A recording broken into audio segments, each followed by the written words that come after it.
The Afro Montane Forest occurs along the mountainous arc of the Drakensberg Range from the Limpopo province of the northeast to the western Cape province in the southwest.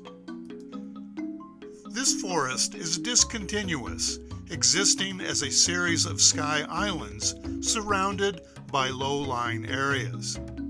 The Woodbush Forest Reserve is in the northern section, near the town of Tazine, and is one of the largest indigenous forests left in South Africa. In this habitat of thick vegetation, large mammals are not common, but the bird life is fantastic. It's really the only place in South Africa where one can find the rare and threatened Cape Parrot. This parrot lives in the montane mist belt of evergreen podocarpus forests and feeds on podocarpus, but also nuts, berries, and nectar. The samango monkey is a subspecies of the blue monkey, which is a forest monkey found in much of Africa in many disjunct populations. It lives mostly in the canopy and very rarely comes to the ground.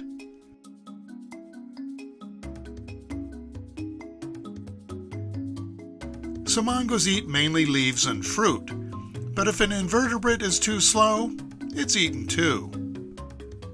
Their population density is generally dependent on plant species richness and diversity.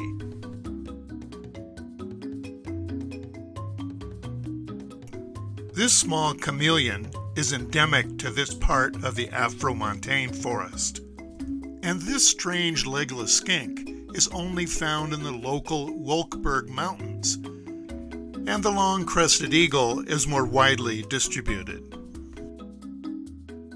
Giant pouched rats have become famous for their ability to detect landmines, but in these mountains, they're just food for the long-crested eagle.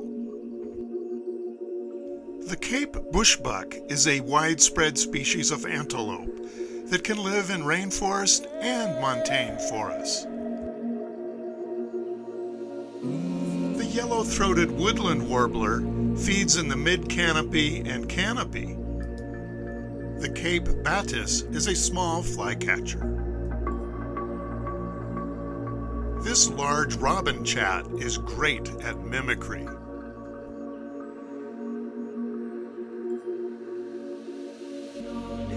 The African crested flycatcher is a mid-story species.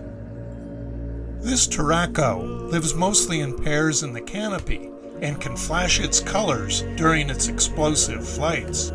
Another outstanding bird is the narina trogon, and a difficult one to find is the black-fronted bushshrike.